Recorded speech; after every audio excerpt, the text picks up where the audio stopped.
you ready? The Kornelia Stephanie Show. Wake up to love, your call to action. Join Kornelia as she empowers others to live heaven on earth. Kornelia teaches listeners how to be the authority over yourself, embracing your inner guru. Feel yourself uplifted into limitless expansion, integrating ease and grace in a changing world. This show will cover topics such as unconditional love, your physical body, how to be in extraordinary relationships, create financial and emotional wealth, embracing entrepreneurship in the new earth.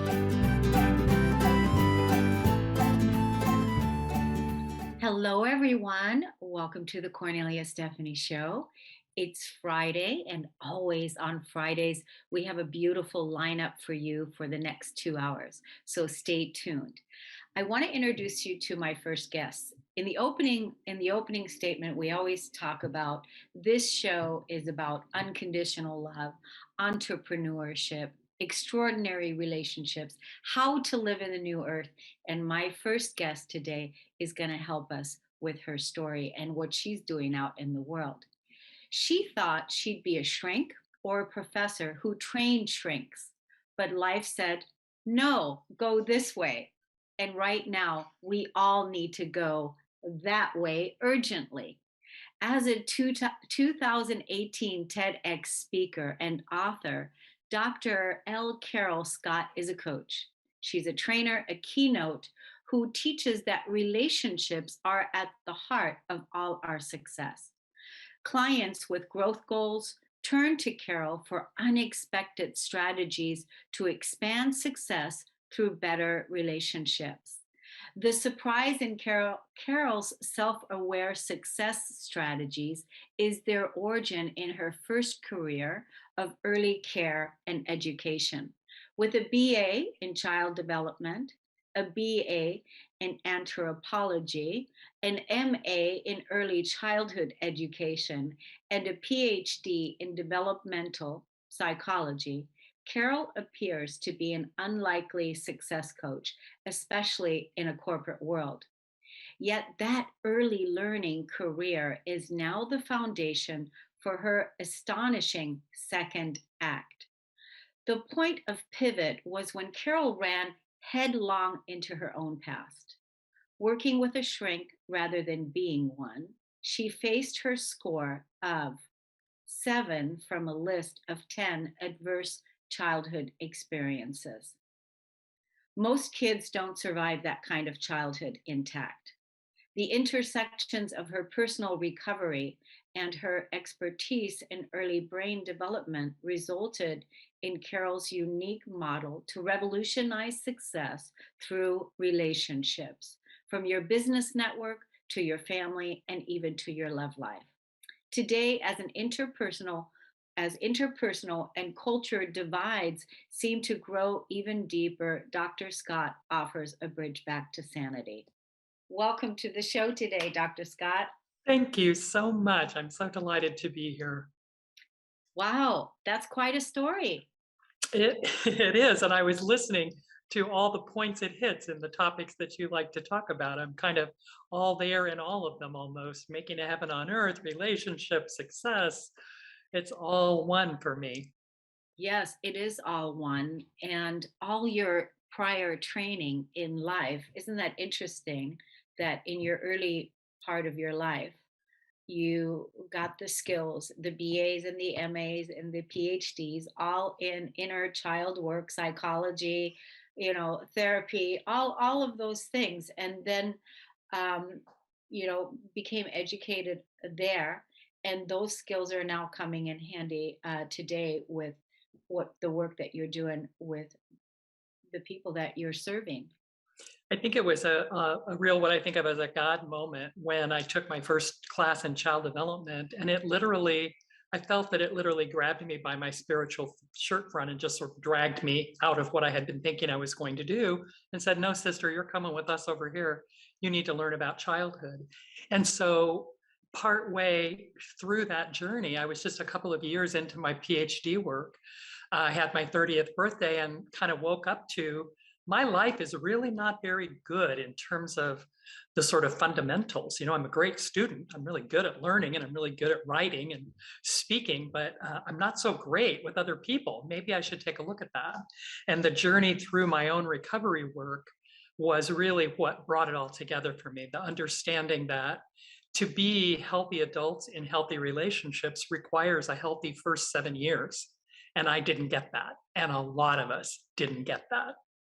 That really struck out for me because I'm one of those people. I've taken the ACE test. Do you know about this test? Yes, and that's the list I was referring to, the adverse Oh, childhood experiences. That's oh, the okay. one, I, 7 out of 10 is me. okay, yeah, I can't Yeah. remember what my number was, but I was definitely probably 8 or 9, or yeah. So I totally understand what you're talking about Yeah, with and I most. think sorry. Well, I was going to say most children, don't survive that because basically it's a miracle for me. I know that I'm here today. It's a miracle that I am alive and that I'm here. And it sounds like it's a miracle that you're here too. It is. And I give credit to what balances the adverse childhood experiences, the ACEs, is resilience factors. And so those of us who are lucky enough to grow up in neighborhoods or schools or with some kind of alternative to the trauma to Mhm. balance it out a little bit. So I was very blessed by having, for example, there was a neighbor family down the street where I got to go experience a really different kind of parenting. And I had a grandfather had the financial resources to send us to summer camp, although my single parent mother did not. And so I got to meet other adults who treated me differently. I got to see people interacting in different ways. And I think that that's important to know that if there's any kind of way to alleviate stress and pressure on kids, that's a way that can keep the trauma from really destroying them completely. Yes, yes, exactly. I do a separate podcast from this one, called Self Realization and the Inner Child. Hmm, And so I think you would be a wonderful guest on that podcast as well, where we could talk about that inner child, because again, the inner child uh, that we want to heal and listen to and be available to, right? right, Is the child that didn't get the emotional needs met from between the age of what you just said, 0 to 7 or one to right. seven, right? That's right. So, and there's a lot of us that didn't get that, and this is what we came in this lifetime to heal. Would you say that is true? It feels that way to me always. Yeah, this is a journey that I was meant to take. And I am trying to embrace it, to kind of squeeze every bit of juice out of it I can get, because it is extremely growthful to look back at what occurred for us in those first 7 years. And um, it's more than just the psychological inner person. It's our actual brain. Our brain is wired, literally hardwired after birth. And in the first 3 years of that 7, our brain, 85% of it is built, and it's built around social relationships. Almost all of our social emotional capacities for interacting with other people were accumulated, the core of them, by the time we were 3.5 years of age. And none of us can remember that. None of us. Yeah, and it's really important, nowadays, especially for upcoming people that are having children, to talk to the womb, talk to the children that are in the womb, because Mm, also that's also a lot of clearing that we're also doing, because whatever our mothers was experiencing in the womb during the time when we were in the womb, definitely we were feeling that as well. We were part yep, of that. yep, absolutely. And then from the first second of birth, you get to create 100 million new neural connections every second of your life out of the experience you have. So you come into the world with 100 billion sort of loose spaghetti strands in a bowl shaped like your skull, and they're not connected to each other in the most fundamental ways. And so every time something happens, and anything, so the breeze on a baby's cheek stimulates neurons, they fire. And the more neurons fire together at the same time in patterns, the more they wire together in that pattern.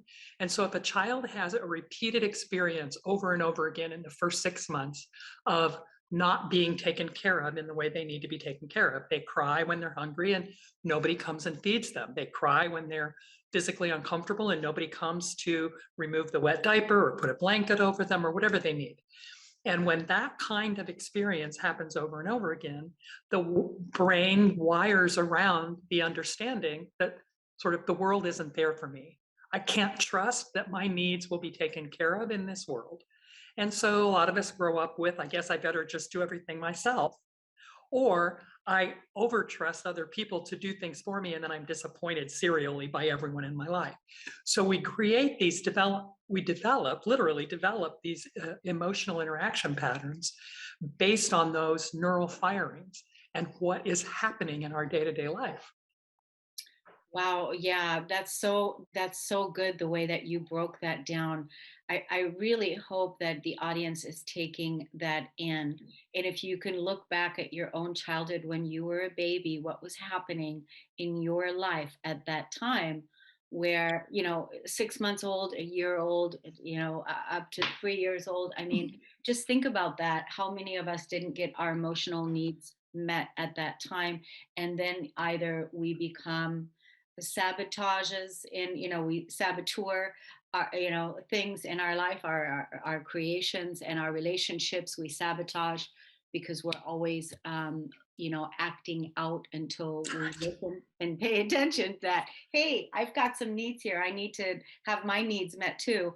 Or we become so codependent, so victimized that that we don't take responsibility for those traumas and that pain from the past. Takes a lot. It takes a lot, and it's good to, have supporters, coaches, and doctors like yourself to help people.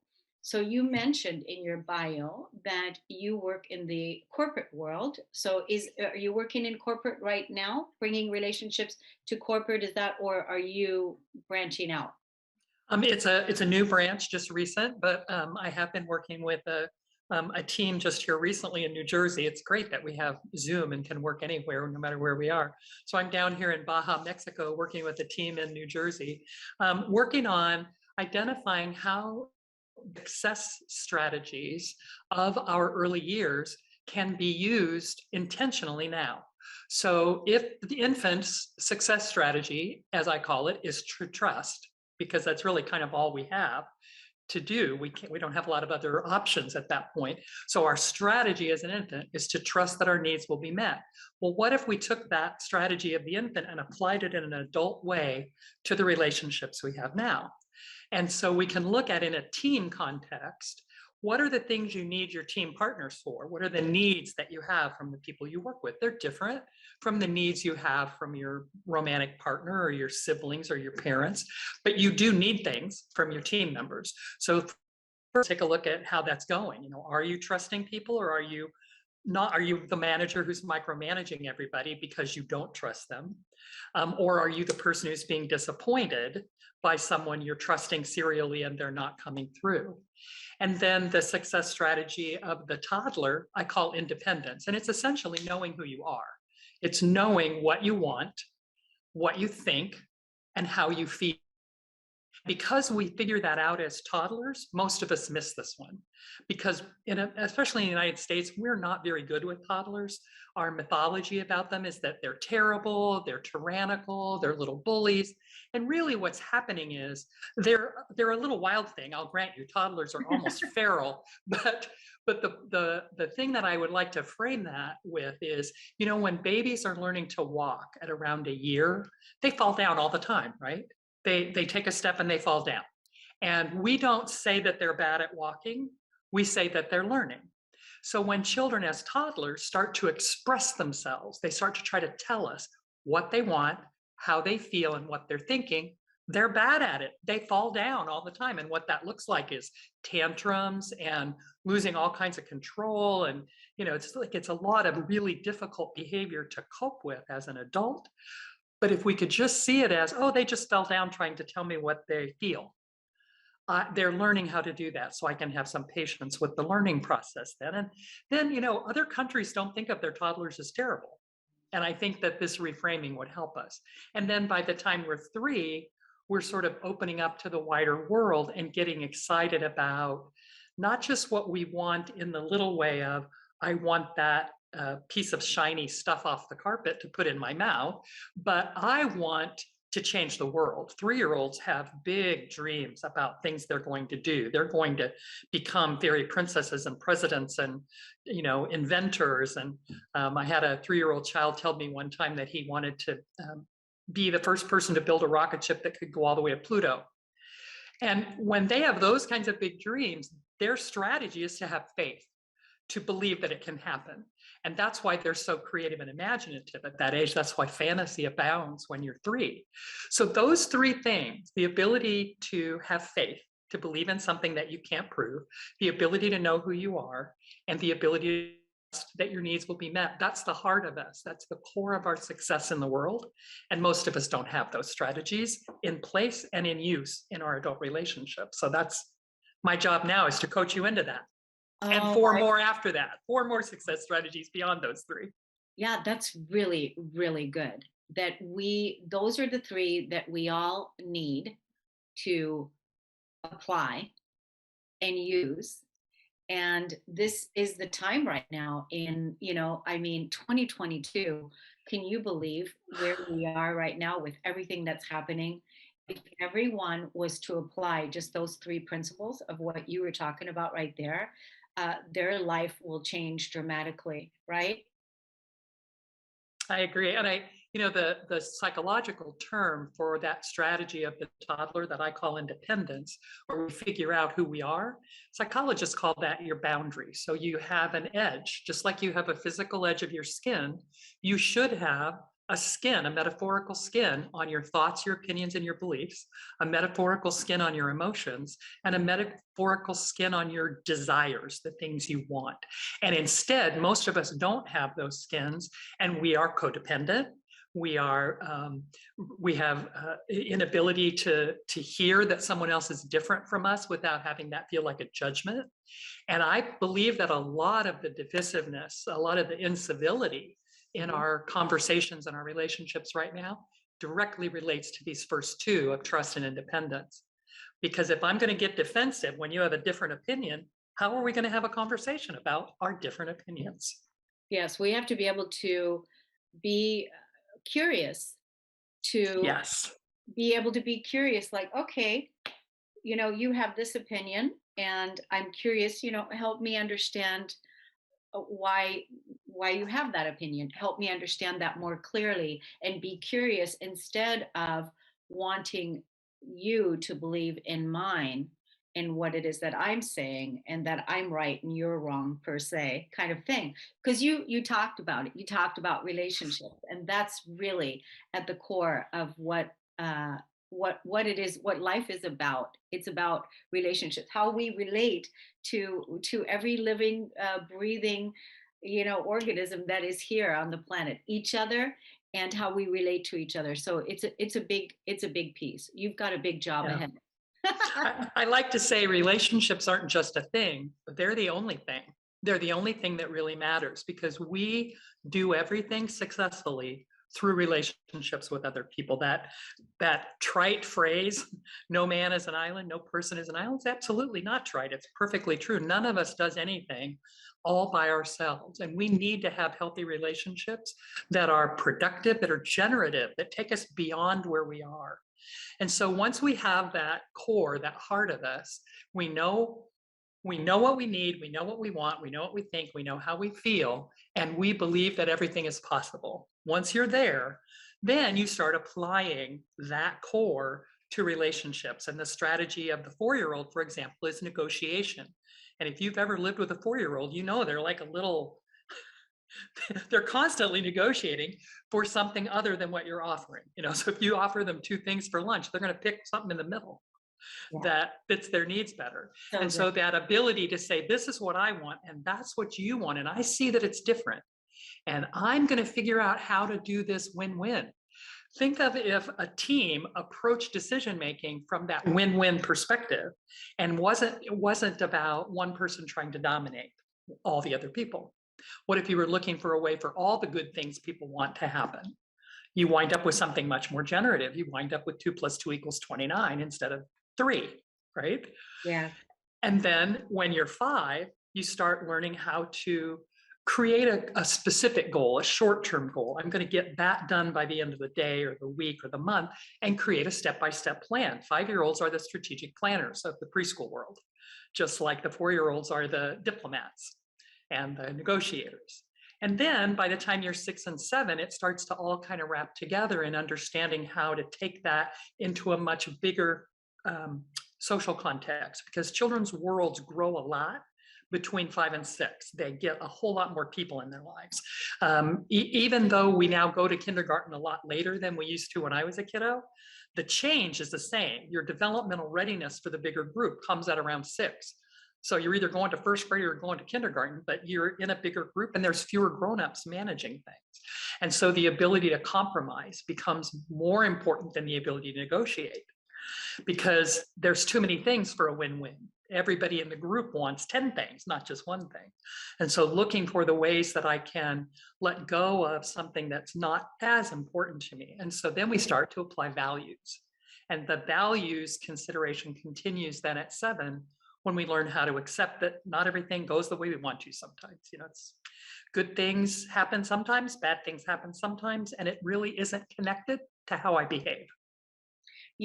I mean, this is like a manual that needs to be, given to parents and uh, school systems. It needs to be taught. So, because clearly we don't have those kinds of values and instruction being given in parenting.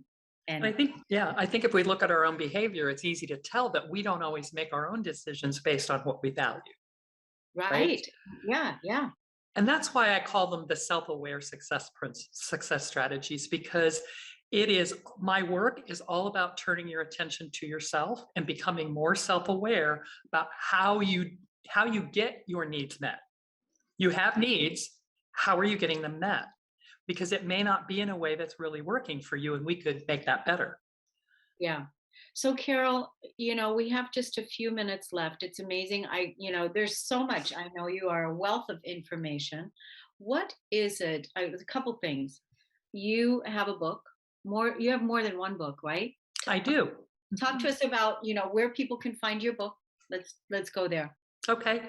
My first book is called Just Be Your SELF, Just Be Yourself, Your Guide to Improving Any Relationship. And I say that SELF stands for self-governed, ego-aware, leading in your life, and free of mostly self-imposed barriers. That's the book, that's the workbook. It explains the self-aware success strategies, each one of them, and has what I call development do-over exercises, activities to apply them. And so it's a workbook. You can write in it and do the activities in it. Now, back when I wrote that book in 2018, I hadn't conceived of this name, Self-Aware Success Strategies, yet. So in that book, they're called The 7 Childhood Treasures. And what I'd like to offer your guests, if they would send me an email with the name of your show in the subject line, I'll send them The Bridge, which is a little 28-page booklet, cover to cover, called Just Becoming Your Sassy Self. And it takes that same framework and just rebrands it in the language of self-aware success strategies. And then I also have a book that I wrote just for teachers called Let the Child Shine, Teaching to the Brilliance in a Young Child. Yeah. Do you see how definitely this material needs to be out there? Definitely needs to be in the hands of the educators, of the teachers, and of the parents. And it always starts with becoming your own parent when when you didn't get your needs met as a child, which many of us didn't. I definitely want to check out that book, because a lot of times when I work with people, I can always then have a reference to say, here, go check this out. I like having the resources and tools available. It's interesting, two people today, you're coming here to talk about what you were talking about, and that made the reference to the ACE test. And just in a little while, one of my other guests is coming on to talk about that test as well. Wow. I mean, how does that happen, right? So Yeah. certainly wasn't Sing. planned. So it's definitely time for that. So in just a matter of 2 minutes, how can we find out more about you, watch you, follow you on social media, contact you? Tell us about it. My website is lcarolscott.com. No spaces or punctuation in L. Carol Scott. And my email address is carol@lcarolscott.com. So send me an email with the Kornelia Stephanie Show in the subject line, and I'll return the PDF of the Sassy Self book to you. Follow me through my social media links on the website. And all of my podcast recordings are also linked on the media page on my website. So you can hear more of this kind of conversation if you like it. Oh, good. I love that. I didn't realize do you have a podcast yourself? No, these are links to the podcasts that I've been on as a guest. I think there's about 20 of them now up there, maybe 25. Okay, good. So you're going to Yeah, put the link on there too? That's absolutely. wonderful. That's fabulous. So thank you everybody for listening and tuning in. Thank you, Dr. Scott, for coming on today and educating us, bringing such beautiful gifts of wisdom and inspiration so that we can really strengthen our relationships with ourselves and each other. Thank you so much for listening and tuning in. We're going to close out the show today. Stay tuned for the next series of Hope Show coming up right after this. We'll be back in a few minutes. You've been listening to the Kornelia Stephanie Show, Wake Up to Love, your call to action. Tune in each week on Transformation Talk Radio. Kornelia's joy is to engage others in practical ways, showing us how to live in the new earth in harmony with our true nature. For more information on Kornelia and her extraordinary work, or to listen to past shows, go to her website at korneliastephanie.com.